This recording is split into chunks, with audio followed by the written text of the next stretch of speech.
Hello mga ka-Dears in Canada, isang magandang Sabado ng umaga sa ating lahat. At ayun, kamusta po ba ang lahat? Sana ay okay lang tayo at wala ganong iniisip na problema or kung ano man. Ayun mga guys, ngayon ay dito ako sa Advanced Tire Shop at magpapacheck tayo ng mga gulong natin.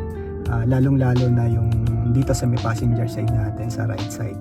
Kasi napansin ko 2 days na medyo lumalambot siya. Yun din yung ni-notify ng ating mobile app. Actually itong Ford kasi meron siyang built-in na mobile app na kung saan mo pwedeng i-monitor yung kondisyon ng kotse mo.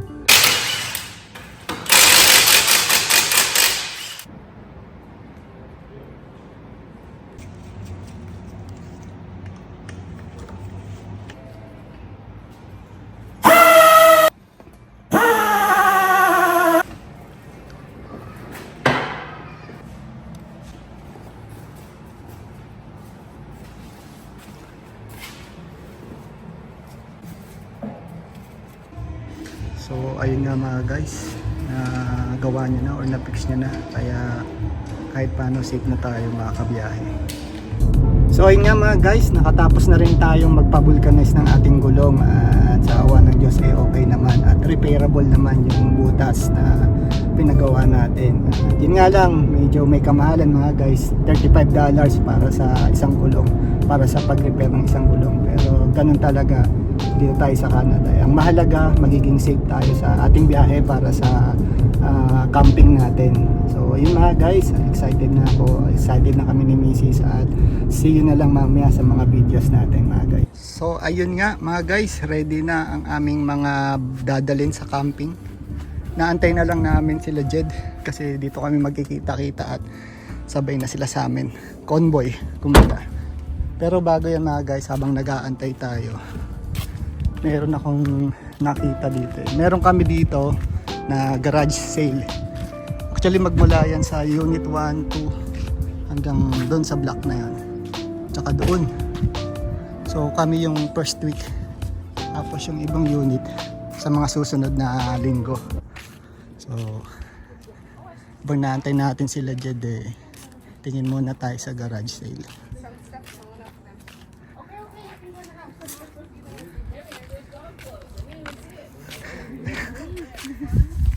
Eh, ito David pang PlayStation $5 lang. May cambio pa Ano ba ito? Cambio. Manual. Hindi, ano lang eh. Wala. Up and right lang eh. Meron yan yung clutch tsaka gas.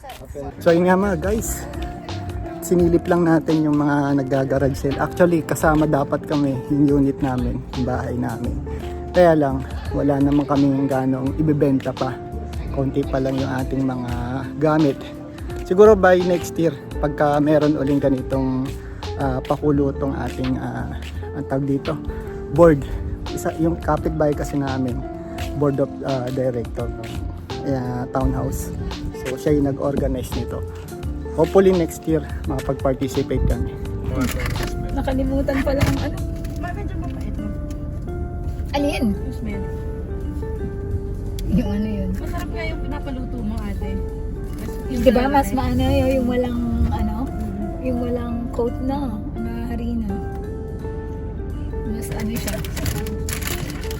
Mas kuwan siya. Tapos lalo na kung yung yung double crispy. Na diba? Papasok. Ubus nga natin lagi, diba? Yung pinapaano natin kay Nadine. Kaya nga, garage sale. Akin number 6. Oh, isa niyang kotse na. Galing.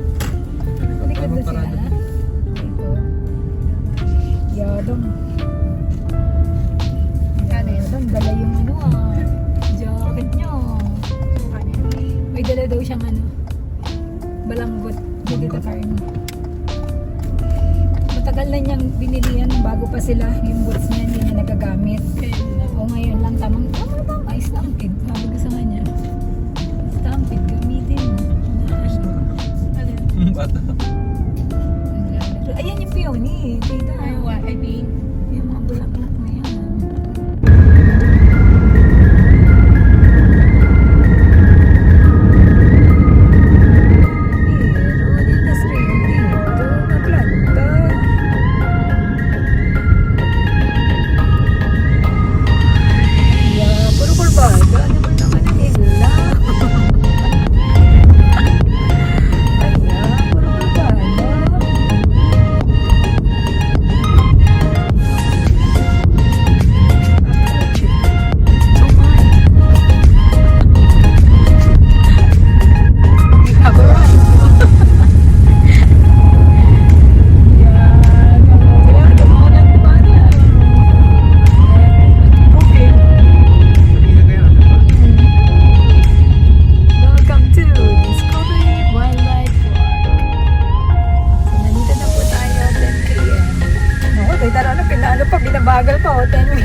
So ayun na mga guys, andito na tayo sa Discovery Wildlife kung saan kami magka-camping ng 2 araw.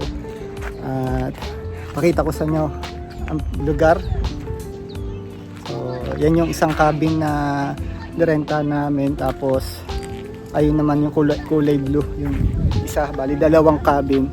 Tapos doon naman yung katabi ng puno na yon, doon kami magse-set up ng tent mamaya para ma-experience natin kung paano matulog sa tent. Ayun natin mga kasama mag-camping. Kuya Marco. Hi! Ang time barbecue. Channel po ba ito? Ha? Channel po kayo? Oo. Sa YouTube po? Meron. Ano po? Subscribe ka. Ano po ba? Ano? Dears Channel. Search mo. So ito si pamangkin ni Jonah. DIRS. RS. Si Space. Si Space po? Ayan. Si Channel. CH. Ano kayo doon, no? M. Isa pang M. E-L. Search mo na. Ano ba dito? Yan. Subscribe ka. Subscribe kasi. Oo, paramihin natin. Yan si Kuya Lander, ating bagong subscriber. Yan, bago lang siya dito sa Canada. Pamangkin ni Jonah, ni Walan Jo. Yan. Si Your Tint Guy kasama natin. At ang chick boy ng bayan, si Kuya Bag. Chick boy ng bayan, Kuya Bag, Kuya Gab. So si Eden, si Jed, tsaka si Carmi. Dear, kuya. So ito yung harap ng aming You wanna buy the cabin. Kita namin yung mga animal dito sa zoo. So mamaya punta tayo dyan. May bayad nga lang, $50 yata ang entrance. So may makikita ka dyan mga bear, wolf. Ayan, mga deer, ayun deer. Tsaka camel yata itong natutulog mga guys. Nako, you want to hugas ng kamay kami? Ang bagal naman. Nak, hugas ng Oh, hugas ka daw ng kamay, sabi ni tatay. Kaya, ganda po kayo ng ano. Hugas ka daw ng kamay. Close your eyes ha, pagkatapos ha. Uy, nagkakapot na yung 2. Ayun yung aming taga pagmana ng asyenda. Saan yung kabayo, Carms?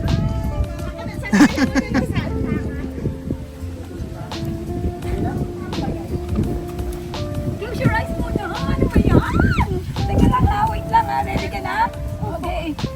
10, 9, 8, 7, 6, 5, 4, 3, 2, 1. Share, thank you. Ay, na to, oh, wait lang. Pengin naman ako. Ano ba yan? Saan ba napipili niya? Wala sa puto Ate! Bilis! Ano daw ba to? Tingnan mo muna to, gawa to ni Tita. Woohoo! Oh, bilis! Okay lang yan. Bilisan mo. Okay.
Ayong ano lang. So yan, gawa na yung aming tent.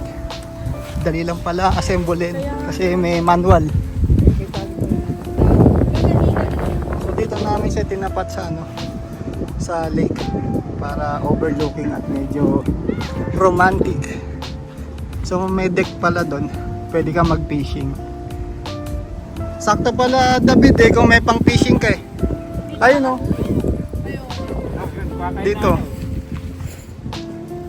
Sakto malapit sa tent.